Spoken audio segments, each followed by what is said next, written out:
Hello viewers, नमस्कार। आप सभी का पाथफाइंडर्स ब्रेन एकेडमी में स्वागत है। इस समय की एक बहुत ही बड़ी खबर आ रही है कि यूएस जो है वो प्रोबेबली नाटो से अपने आप को एग्जिट कर सकता है।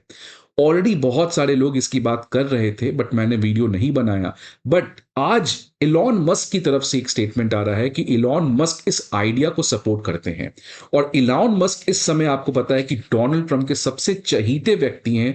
इनफैक्ट कैबिनेट में इनका जितना पकड़ है किसी भी और पर्सन का इतना पकड़ नहीं है। और इसलिए अगर इलॉन मस्क इतना बड़ा बयान देते हैं so that is something which we can not take lightly, we can not ignore. इसीलिए इलॉन मस्क का ये कहना कि यूएस नाटो से एग्जिट कर सकता है। इनफैक्ट इलॉन मस्क ने तो ये भी कहा कि यूनाइटेड नेशन से भी यूनाइटेड स्टेट्स को एग्जिट करना चाहिए। ये इतिहास का एक टर्निंग पॉइंट बन सकता है। बिकॉज आप इस बात को समझिए कि आज वर्ल्ड एक बुनियादी, एक स्ट्रक्चरल ट्रांजिशन से गुजर रहा है।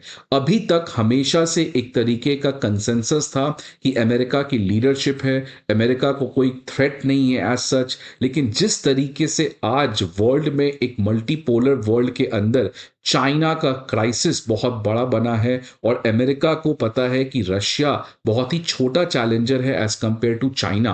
Because China is the world second largest economy and also the world second largest defence budget किसी कंट्री का है। इसलिए आज अमेरिका जो है इस पूरे सेटअप को, जो अभी तक बना हुआ था, जो वर्ल्ड ऑर्डर स्टैब्लिश था, जिसको एक तरीके से किया जा रहा था, अब 21वीं सदी में अमेरिका फाइनली जाग चुका है अपने नए चैलेंज चाइना के ऊपर फोकस करने के लिए। और इसीलिए नाटो से एग्जिट होना ये अमेरिका ऑब्वियसली इस चीज को चाहेगा। बिकॉज आप देखिए नाटो जो है ये सेकेंड वर्ल्ड वॉर के बाद बनाया गया था और ये प्राइमरली अमेरिका ने बनाया था। और अमेरिका इस नाटो के अंदर जितने भी यूरोपियन कंट्रीज हैं उनके सिक्योरिटी को गारंटी किया था। ये इसीलिए किया था बिकॉज यूएस को यूरोप का बहुत बड़ा मार्केट चाहिए था और ऑब्वियसली रशिया को कंटेन करना था। इसलिए सेकेंड वर्ल्ड वॉर में जब यूएस का सबसे बड़ा कॉम्पिटिटर या सबसे बड़ा थ्रेट रशिया से था, इसलिए जो पूरा इंटरनेशनल पॉलिटिक्स है वो आपका यूरोप में चल रहा था और इसलिए यूएस ने नाटो को बनाया। और इसके बाद कॉन्स्टेंटली नाटो अपने आप को एक्सपैंड किया। और 19 कोल्ड वॉर के बाद आप देख सकते हैं कि लगभग 14 कंट्री और इस नाटो जैसी संस्था में बने। और जब यूक्रेन की बात आई कि यूक्रेन भी ज्वाइन कर सकता है तो फिर रशिया ने यूक्रेन के ऊपर अटैक किया। डोनाल्ड ट्रंप से अगर आप बात पूछिएगा तो डोनाल्ड ट्रंप कभी नहीं चाहते थे यूक्रेन को नाटो की सदस्यता देने। वो कभी नहीं चाहते थे रशिया को प्रोवोक करना। बिकॉज डोनाल्ड ट्रंप बहुत प्रैग्मेटिक हैं। वो वही व्यक्ति हैं जिन्होंने 2017 में क्वाड करके इंस्टीट्यूशन को स्टार्ट किया था। बिकॉज अमेरिका में और डोनाल्ड ट्रंप को यह बात एग्जैक्टली पता है कि Russia is a weak declining power and China is the greatest power जो उनका सबसे बड़ा थ्रेट बन सकता है। इसलिए डोनाल्ड ट्रंप प्रैग्मेटिकली अपना ध्यान रशिया पे नहीं फोकस करना चाहते थे, rather he wanted to focus solely on China. और इसी लॉजिक से उन्होंने क्वाड बनाया था। इसलिए ऑलरेडी डोनाल्ड ट्रंप जो है वो नाटो के इतने सपोर्टर नहीं रहे हैं बिकॉज नाटो एक आउटडेटेड संस्था है, उसकी जो रिक्वायरमेंट थी वो खत्म हो चुकी है। आज अमेरिका को फाइनली एक नए रिक्वायरमेंट के हिसाब से, एक नए रियलिटी के हिसाब से अपने आप को काम करना पड़ेगा। लेकिन अचानक इलॉन मस्क का इतना बड़ा स्टेटमेंट इस समय आ रहा है बिकॉज अब समय देखिए काफी स्पेशल है। डिप्लोमेसी में timing, context is very special. Because अभी ट्रंप और जेलेंस्की का आप देखिए क्या सा कॉन्फ्रंटेशन हुआ और उसके बाद जिस तरीके से घटना हुई है, तो अमेरिका जो है वो एक तरीके से बता रहा है बाकी कंट्रीज को, खासकर यूरोपियन कंट्रीज को, एक बहुत बड़ा मैसेज है कि आपके बहुत बुरे समय शुरू हो सकते हैं अगर आप इसी तरीके से रशिया से अपने आप को ऑब्सेस्ड रखोगे। तो आखिरकार क्यों अचानक इतना हड़बड़ाहट मचा है नाटो को एग्जिट करने का? क्या रियली अमेरिका नाटो को एग्जिट करेगा या बयानबाजी है? और इन सभी डेवलपमेंट्स का इंडिया के ऊपर क्या डेवलपमेंट पहुंच सकता है? आज इन सेशन में इन सभी चीजों को बात करने का काम करेंगे। बट आगे बढ़ने के पहले स्टूडेंट्स, आप सभी के लिए बहुत ही इंपॉर्टेंट इंफॉर्मेशन कि Unacademy IAS previous year questions, current affair magazines और प्रीलिम्स मॉक टेस्ट के कुछ इंपॉर्टेंट पीडीएफ्स आप सभी के पास लेके आए हैं। ये पीडीएफ्स आपको कहां मिलेंगे? हमारे वीडियो पे दिए गए डिस्क्रिप्शन पे लिंक दिया गया है, वहां पे जाके आप इन सभी पीडीएफ्स को डाउनलोड कर सकते हैं। इसके अलावा अलावा आपको किसी भी तरीके की इंफॉर्मेशन चाहिए तो आप इस नंबर पर कॉल कर सकते हैं, या नहीं तो आप हमारे ऑफलाइन ब्रांचेस पे विजिट कर सकते हैं, बीट Prayagraj, Karol Bagh, Mukherjee Nagar and also Patna. So now let us get back to the news. तो देखिए, ये जो नाटो से बाहर आने की बात हो रही है, ये इनफैक्ट डोनाल्ड ट्रंप के चुनने के बाद पहले ही उनके जो फॉर्मर नेशनल सिक्योरिटी एडवाइजर है जॉन बोल्टन, उन्होंने सीएनएन को एक इंटरव्यू में कहा था कि डोनाल्ड ट्रंप के आने से नाटो जो है वो बहुत बड़े खतरे में आ सकता है, because Donald Trump obviously America को नाटो से बाहर करेंगे अगर वो इलेक्शन जीतते हैं तो। और ये बात इन्होंने इसलिए कहा था बिकॉज जब डोनाल्ड ट्रंप पहली बार चुन के आए थे 2017 में, तो उस समय भी उन्होंने ये बात कहा था कि नाटो कंट्रीज जो हैं वो केवल अमेरिका के भरोसे बैठते रहते हैं और ये लोग खुद कुछ काम नहीं करते हैं। इनको मैंने कब से कहा है कि आप अपने डिफेंस स्पेंडिंग को 2% ऑफ जीडीपी पे ले आइए,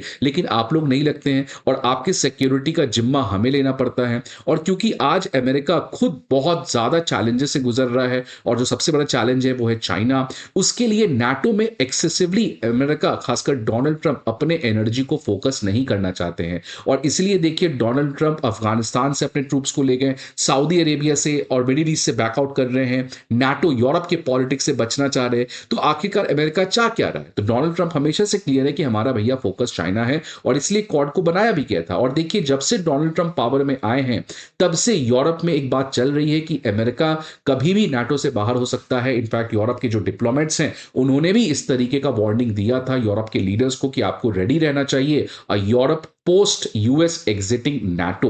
और इनफैक्ट ये जो रीसेंट डिबेट है वो 1 मार्च को शुरू हुई जब एक इंपॉर्टेंट रिपब्लिकन पार्टी के सेनेटर माइक ली ने कहा, उन्होंने डोनाल्ड ट्रंप को रिक्वेस्ट किया कि यूएस को नाटो छोड़ देना चाहिए। और उसके बाद जब इलॉन मस्क से ये सवाल आज पूछा गया तो इलॉन मस्क ने कहा, यस आई एग्री, अमेरिका को नाटो ही क्या यूनाइटेड नेशंस भी छोड़ देना चाहिए। तो देखिए उन्होंने क्या कहा, it is a time for US to leave NATO as well as the United Nation. तो ये बड़ी खबर बनते हुए सामने आ रही है और ये बताती है कि ट्रंप के कैबिनेट में किस तरीके की बातचीत चल रही है।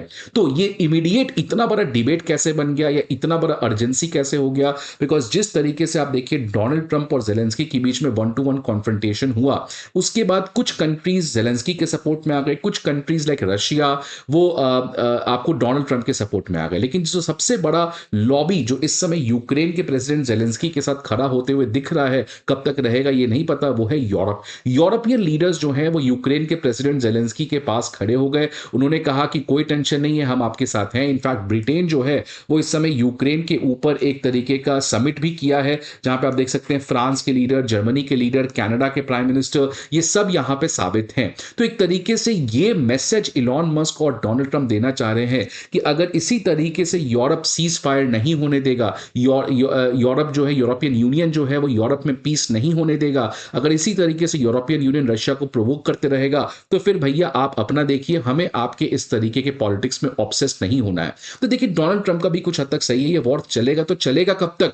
इसकी कोई तो सीमा होनी चाहिए। कितना आप वेपन्स दोगे यूक्रेन को, कब तक दोगे यूक्रेन को, कब तक ये वॉर खत्म नहीं होगा? Because at then you have to realise that Russia is the world's largest nuclear power country, और अगर रशिया के एग्जिस्टेंस पे कोई बहुत बड़ा खतरा होगा, so it's better to kill your enemy in a suicide attack. खुद को भी मारो, उसको भी मारो। तो दैट्स व्हाई डोनाल्ड ट्रंप ने कहा ना कि you are gambling with world war 3। तो ये यूरोप समझने को रेडी नहीं है और इसीलिए अब क्लियर है अमेरिका जो है वो काफी एग्रेसिव खेल रहा है और कह रहा है कि अगर आप इसी तरीके से ऑब्सेस्ड रहिएगा तो हमें देर नहीं लगेगा नाटो को एग्जिट करने में। अब सवाल आता है कि क्या अमेरिका आने वाले समय में, जो खुद डोनाल्ड ट्रंप ने स्टार्ट किया था क्वाड, इसको किसी तरीके का नाटो के लेवल पे ले जाएगा? बिकॉज यूएस हमेशा से चाहता था कि नाटो में मिलिट्री पार्टनरशिप हो।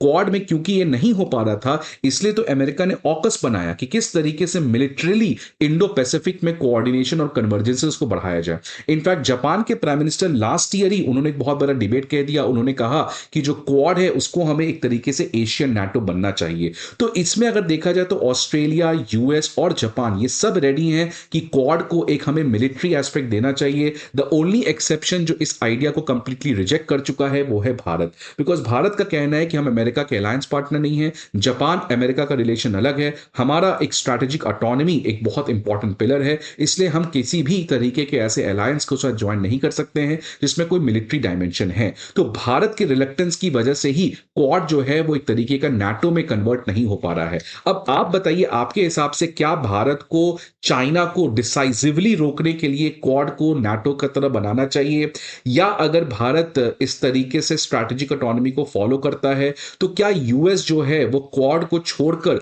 जो एक नया ग्रुपिंग बनाया गया है स्क्वाड, उसको इंपॉर्टेंस देगा? तो ये एक बहुत इंपॉर्टेंट सवाल चल रही है कि आने वाले समय में क्या दिस नाटो एक इररिलेवेंट संस्था बनेगी और स्क्वाड, क्वाड या ऑकस इन इंस्टीट्यूशंस का काम काफी ज्यादा इंपॉर्टेंट होगा। बिकॉज आपको समझिए कि इस समय मैंने हमेशा कहा है कि एक स्ट्रक्चरल चेन से वर्ल्ड ऑर्डर बन रहा है। हर एक वर्ल्ड ऑर्डर के अपने इंस्टीट्यूशंस हैं। अगर यूनाइटेड नेशन, अगर आईएमएफ, अगर डब्ल्यूटीओ, अगर नाटो, ये इंस्टीट्यूशन थे 20वीं सदी के, जो एक तरीके से बाईपोलर वर्ल्ड था, आज मल्टीपोलर वर्ल्ड ऑर्डर है। और आज अमेरिका के सामने रशिया जैसा छोटा थ्रेट नहीं है, इनफैक्ट बहुत बड़ा थ्रेट है चाइना। इसलिए आज इस नए वर्ल्ड ऑर्डर में नए इंस्टीट्यूशंस को बनना जरूरी है। आपके हिसाब से what is the right way to go? Please comment me in the comment box. I hope आपको ये वीडियो अच्छा लगे। See you again in the next video. Till then, goodbye and take care.